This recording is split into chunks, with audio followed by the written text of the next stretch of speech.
Welcome to the Language Podcast. I'm your host, Jada Marie, and we got some things to talk about.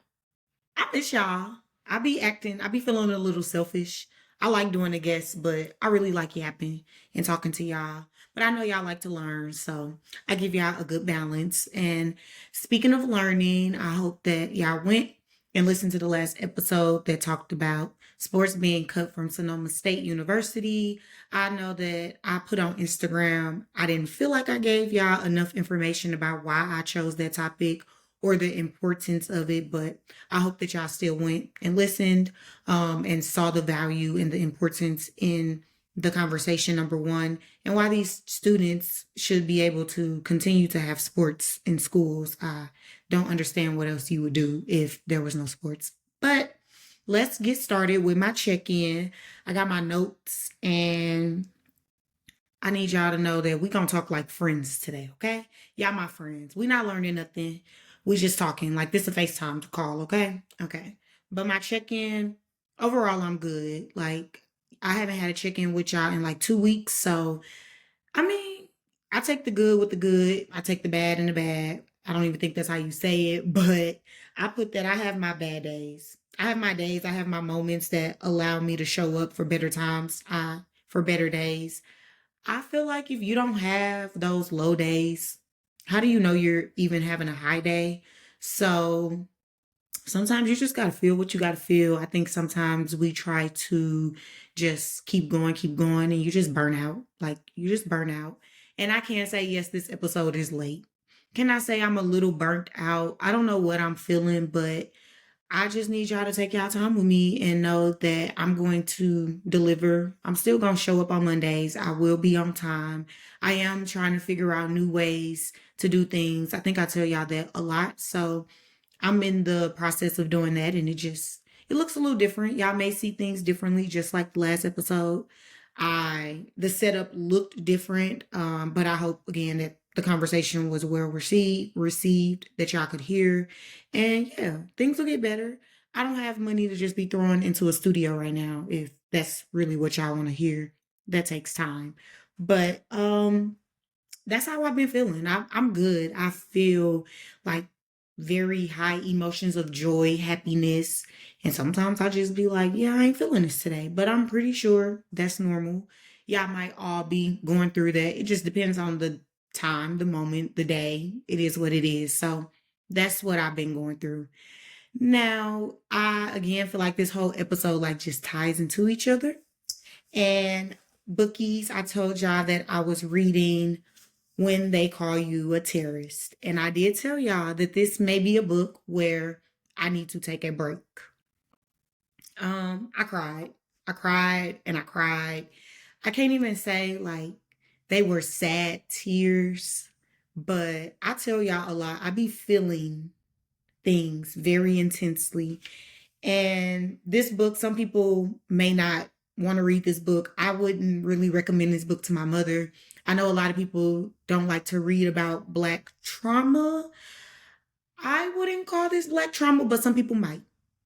And there's two parts of this book. So I finished part one, and let me go through it. I'm going to kind of go into a little bit more detail about this book because I just want to talk about just the books that I've been reading and how these things just really be tying in. And I just appreciate it. Again, I told y'all this book traveled with me from Virginia to St. Louis to Arizona. So yeah, so the first part of the book is called All the Bones We Could Find. And y'all might not know, but in Parable of the Sower, I think, yes, in Parable of the Sower, that was something that was brought up when they got to Bancole's land where his family was, and his family was murdered. And if you read the book and got to that part, this is where this part one comes from. And at first, when I read this, I didn't even know that until I got to the chapter where they had a snippet of Parable of the Sower. I'm not going to act like I remembered and was like, oh, yeah. No, they gave me a little snippet and it made me remember. Anyway, okay, so we had an introduction. Patrice tells us about her life in these first 7 chapters. I feel like from when she was a child to a young adult, not even young, yeah, young adult, maybe like 27, maybe 30. I don't remember the exact age that we ended off with. Not gonna lie, too busy crying, really trying to get through the chapter. But chapter one is called Community Interrupted. And she talks about just being Black, what her community looked like, how they perceived the police in their community, what the police represented in their community. They weren't there to protect them, but to more so watch them. And she talked about how she watched her brothers just get arrested, patted down, all of this for no apparent reason. She also talks about just the things that were available to them in their community. What they went to they didn't have grocery stores. They shopped at 7-Eleven. 7-Eleven groceries are expensive. So she's just breaking down her life. She's breaking down that she has two older brothers, and then it's her, and then she has a younger sister. I'm kind of going through it pretty fast, but then in one chapter, she finds out that she has a different father from the rest of her siblings. And I'm very vague about, I guess, I wouldn't say daddy issues, but I understand how she feels in some of in some of her stories. Um, and it made me think, do I show my father grace? Do I do this, and that? But that's neither here nor there. That's actually another conversation for another day. If y'all want to talk about it, we can. But I want to stick to the book. Anyways, so she talked about just the ways that the community is interrupted. And then the second chapter is called 12. And that's when she kind of talks about when she's 12, talks about her experience as a Black student and how going to one school is different. Going to a school, a Black school versus going to a white school, the resources are different. The experience is different. I have experienced that. And then chapter 3 talks about bloodlines. I think this is when she goes into more detail about meeting her father, her journey with her dad. I really enjoyed the words that she put with the experiences that she had. And then she put magnitude and bond. That was a good chapter. Witness, a good chapter. Out in the world and all the bones we can find. And I'm not going to go into great detail today because I don't want to fall into not a rabbit hole, but just kind of venting. I know I said I'm going to talk to y'all as friends, but I'm not going to do too much venting. But just reading this book and reading this Black woman's experience made me realize no matter how different our steps are in our journey, how different they may look, we end up telling the same stories. I'm pretty sure some people may pick up that book. You might not align with her whole entire journey, but some of that you're going to be like, yeah, I know what that's like. I know how that feels. And I don't understand how we are in a world where we have to not even explain our experiences, but when we start talking about what we go through and how that makes us feel, like we're not even trying to be heard. They're not trying to hear us. Then it's always, well, we could have did this and we could have did that. And sometimes I can't say that's why I don't have certain conversations. I don't engage in certain conversations because sometimes the conversation goes all the way back to the system. Like we sitting here picking at each other, talking shit to each other, saying you need to do this, you need to do that. But there is a system that has like aided to this, made us this way. And I'm not saying that we don't hold each other accountable, but this book just, I wasn't ready. I was not ready, y'all. I wasn't ready. And I did cry and it made me sad. And I can say over the last couple weeks, I feel like I hold a lot inside of me. I want to know a lot about like my family because I don't know what trauma, what I'm holding inside of me, but I really want to let go of it. Sometimes I am mad. I've been listening to Seat at the Table. Yes, I know we have a lot to be mad about, but like I really be having these internal conflicts in my brain about just how I really be feeling, how I show up. But again, another conversation for another day. My topic is just about being 27, and I just want to talk to y'all. I know some of y'all might have already been 27. Some of y'all have not even turned 27 yet. I don't know if anybody has ever had conversations with people where 27 is I don't know, life changing to people. It could be in a good way, it could be in a bad way. I know at 25, we're like, oh, our frontal lobe is developing. I really believe that that's a real thing. It might not happen for everybody. Again, all our journeys are different. They're different. And so I wanted to talk about 27 because I've been taking 27 for what it is. I think this goes back to my check in. You got good days, you got bad days, but I have been showing up for myself differently. I've been giving myself grace. I've just been allowing myself to feel what I need to feel. And I have really been learning a lot about myself and making sure that people know, you know who I am. I show up who I am 100%. You don't get it twisted. You're not confused. I'm not, you can't say you did not know. I am who I am. And I take pride in who I am. I love the person that I am.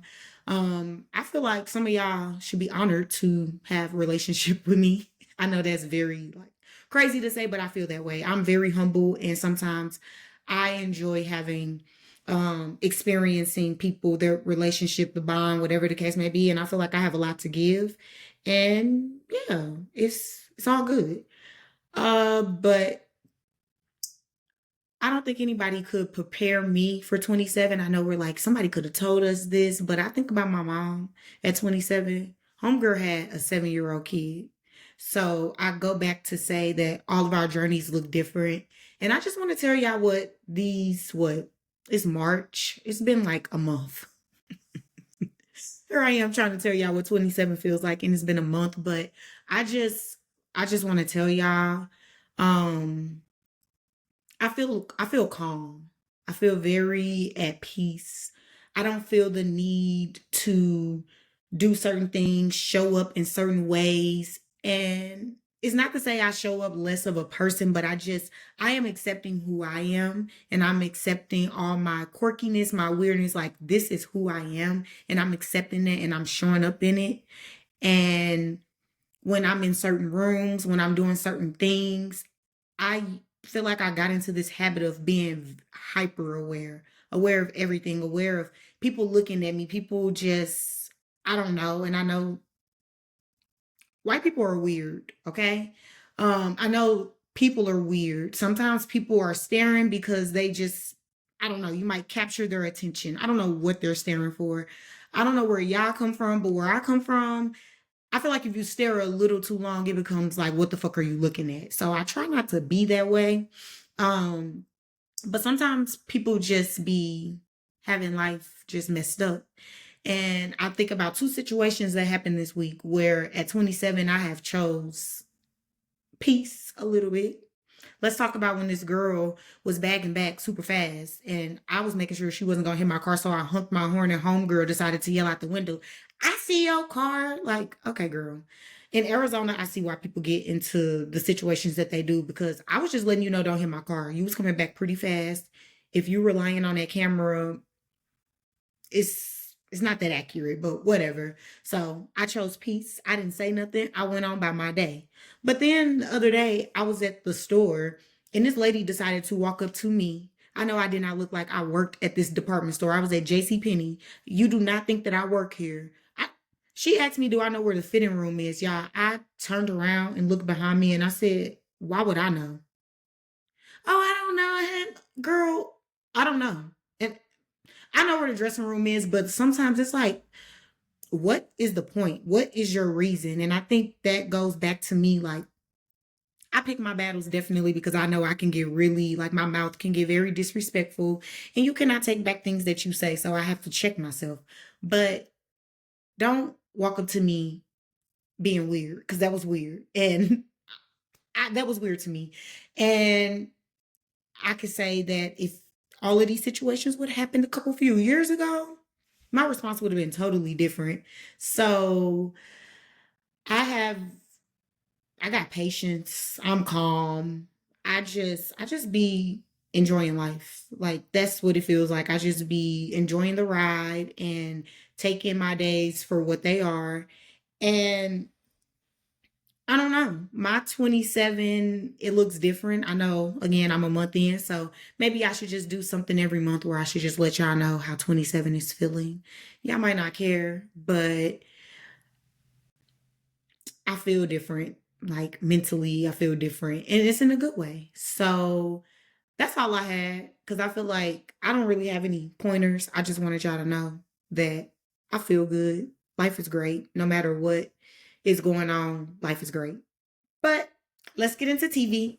Let's get into music because we're going to wrap this thing up. I want y'all to know that this is going to show how bad of a TV watcher I am, okay? Okay. Severance. I'm not on season 2 yet. I have 2 more episodes left of season 1, so I know I'm sorry. Again, Severance requires a lot of attention. Like, I need to know every single detail. I need to make sure I'm not missing out on nothing. So, 2 more episodes, and then I will be on season 2. I promise. By the time I record again, I will be on season 2. Okay, I can make that promise to y'all. Now, the traders, the traders, we almost done with the game, and I'm not gonna lie, although I may have had my ups and downs about how I felt about this season, I think they played a interesting game. I'm not gonna say they played a good game. It was an interesting game. It definitely was entertaining, still sitting here left on a cliffhanger like, Brittany girl, who you vote for? Who'd you vote for? If Brittany voted for Danielle, I actually would not be shocked. If Brittany voted for Danielle, I would love for the game to go that way. But this is why I stay off of Twitter because Twitter will tell me what happened. And I honestly think Danielle's still gonna be on there. So Ivar leaves, and that just is what that is. That means that the traders might win the game, and that's that. But I'm not gonna do too much about the traders because I know some of y'all don't watch it. Let's talk about Scamanda. Scamanda, whatever sis name is, let's talk about her because Mackenzie's mom recommended this to me. I told y'all I love documentaries, okay? You can give me something about a cult, like give me a documentary, give me something that's good. And I had a few notes, okay? I had a few notes. I was trying to keep up. On episode 1, when they gave me the preview, I was just like, this bitch. Like, no, you did not go around lying about having cancer. Like, this what we really about to do? And you in the church lying about having cancer? Girl, oh my goodness. So then, y'all know, if you watched it or whatever the case may be, they got the little intro. It's a bunch of white women mixed up. So I said, oh, this ain't none of my black business. It ain't. It was none of my black business. It's not. So when it's none of my black business, I'm watching a little differently. And I just want to know how y'all got scammed. So let's keep going. So then they show Amanda. So I'm like, oh, Amanda is on here. Like, y'all, the whole 4 episodes, they're showing Amanda. And it's not until the last episode that it's like, she's not on here because it says from 2015. So I'm like, is she delusional or is she telling the truth? Because we know that she lied about having cancer. These people are talking about it, but then they got clips of her saying if it wasn't for her having cancer, she wouldn't have had her close relationship with God. So that's why I'm like, is she delusional or telling the truth?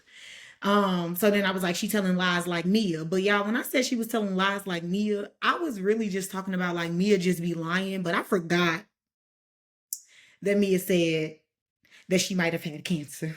So, anyways, that's for the Real Housewives of Potomac girlies. And then I saw a lady that was almost black, but she just was telling her how she viewed Amanda. I don't know. Y'all might not know. The lady lied about having cancer. She lied for a long time about having cancer. They show her and her husband, they move into this neighborhood. There's this couple, Lisa and Steve. They're like the older couple. They introduced them into the neighborhood, whatever. But when she came talking about she had cancer, Lisa didn't want nothing to do with her because Lisa knew there was a lie. It wasn't adding up. Nothing made sense. So Lisa was not fucking with Amanda. Okay. Now that's the basics. Like, that's all y'all need to know. So homegirl saying she got cancer. She starts a donation funds or website so people can donate so she can be able to afford her cancer treatments. And the one lady was like, some of these people have experienced family members or them having cancer, and I just cannot believe I would be suing this lady. Like, I would be suing because that is so disgusting and like tasteless of her. Like, ugh. Anyways, the lady donated $500 and she was like, and she was donating $500 a month. That pissed me off. Like it didn't piss me off because of her having the money to be able to do it, but it pissed me off because there are people who really truly need those type of donations. And lady, you out here lying like this, that lady might not ever help anybody else again because of you. That's what I don't like about it. So I don't know if y'all remember Anna Delvey. That's what Amanda was given. It was given that some of these people, if they paid a little bit of attention and kept up, that they could have known known that she was lying. But also, this Amanda girl has been surrounded around people who have been diagnosed with cancer, fighting cancer, and everything. So she kind of knows the timeline and the right things to say. She created a whole blog about this, a blog of lies, a blog of lies. So, not only that, my good sis had 4 Chili's participating, and if you went to that restaurant that night, her family got 20% of the proceeds. Like stuff like this is just baffling to me. It's giving gypsy mama. Like it's almost giving gypsy mama in a way. So I talked about Lisa and Steve. They was not having it. I told y'all Lisa already felt like her story wasn't making sense. Steve had a wife that had breast cancer and passed away, and he said he knows what cancer looks like. Homegirl, you are lying. So I'm just gonna wrap this up because I don't want to get too long, go too far in, because I really want y'all to watch it if y'all want to, but y'all don't have to. I'm giving y'all what sis did, and she got 5 years, but I think she need more time. She lied to the church. She lied to people. You do not play with people's emotions like that. This lady, Amanda, basically kind of got this whole plan from Lisa because Lisa told her about how a neighbor had cancer and they raised $100,000 or whatever. And then here she come 2 years later talking that shit. Like, girl, no. That's really why Lisa was like, no. Lisa was the reason why this investigation, why everything really happened, and she ain't got no shame in her game. And I love that about you, Lisa, because nobody should be lying like that. That's crazy. So I feel like Amanda, she was a husband still and some more. It was weird. How her current husband became her husband is weird. I don't even think they still married, but I feel like he kind of got off the hook. I feel like the church need to sue, the people need to sue. That lady was playing with emotions. Scamanda is crazy. So, the Real Housewives of Potomac reunion. Episode 2 was TV, y'all. That was TV because I watched it twice and I laughed and cackled the same way. Mia, what the fuck do you be doing? What do you be talking about? Mia be lying, y'all. Like Leah. I'm not even thinking about my friend Leah, but happy birthday to you, Leah. Mia be lying. Be fucking lying. I feel like I don't know. I don't know. I don't really know what to say about the reunion. I just know Stacey be playing them. If y'all really think Stacey is that dumb, Stacey's playing. She knows what she's doing. I don't believe Stacey's dumb. I don't know. I don't remember, y'all. I don't remember, and I'm not gonna sit here and act like I remembered. I just know it was good TV. Now I want to tell y'all about this dumb show that I'm watching. I don't think nobody is watching it because I ain't seen nobody talk about it. It's called The Couple Next Door. Y'all, it's on Stars and it is horrible. I'm not telling y'all to go and watch this show. I just want y'all to know I have been wasting Friday, Saturday, or Sunday watching this hour show that is crazy. Crazy. Plot all over the place. Crazy. If y'all watch How to Get Away with Murder, Wes is in it. Baby, crazy. He crazy as hell. Evie crazy as hell. It's a crazy show and it had potential, but I think it has lost its way. So if you just want to watch something just to have something on just to talk about, don't watch The Couple Next Door. Watch The Couple Next Door. Let's talk about music. Let's talk about music. I've been listening to Cleo, so she just makes me feel re-energized, makes me feel better. When I've been going on walks, I just been feeling the urge to just go on walks, so I just been walking.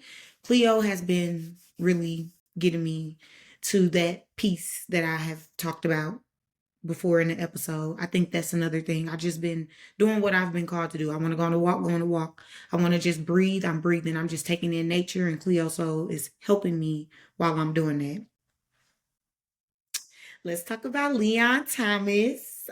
His Tiny Desk came out 2 weeks ago. Whenever I was in California, and y'all, I watched that twice because I can't explain my love for music, but Leon, you did that. That Tiny Desk, he did that. And then whenever he shouted out his grandpa, and that Breaking Point was his song, y'all. Breaking Point, I love Breaking Point by Leon Thomas. I love how he sings that song. I love what he is singing about. I love it. I told y'all I like breakup music. Don't ask me why. I like how it's sung.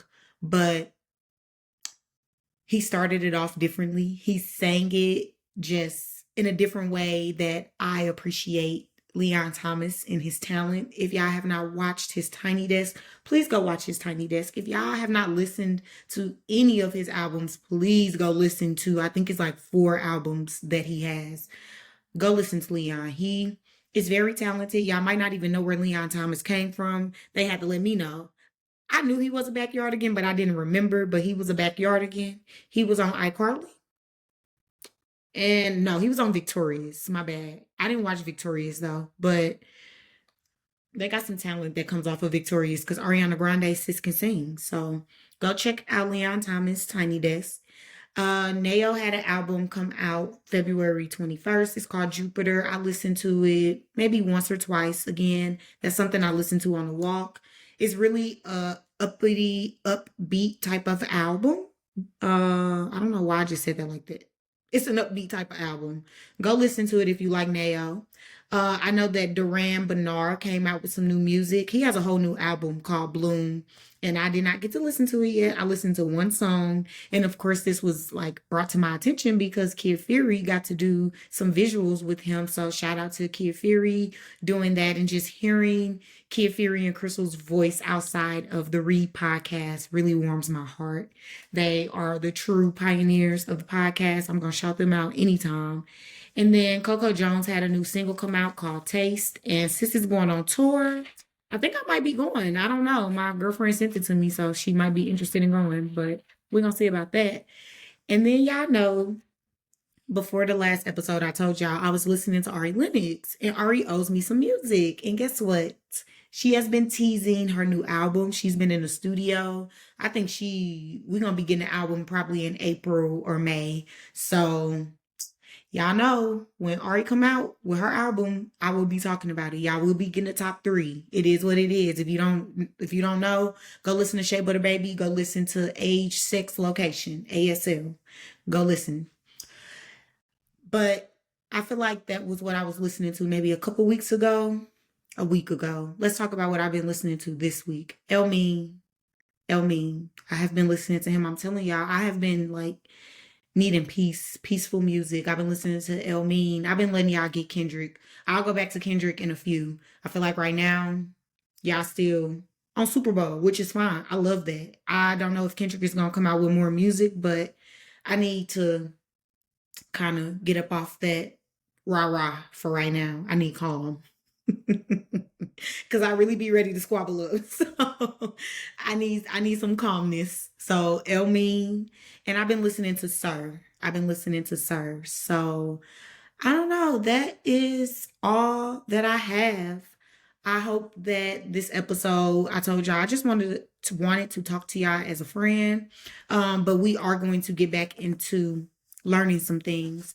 I sometimes cannot bring y'all a lot of just heavy news. That's hard for me. So again, I don't want y'all to ever feel like I'm escaping things, but sometimes I told y'all can come here if y'all need to laugh, if y'all just need to woosah, but I will be having some talks about some things that I just think that we need to talk about, learn about.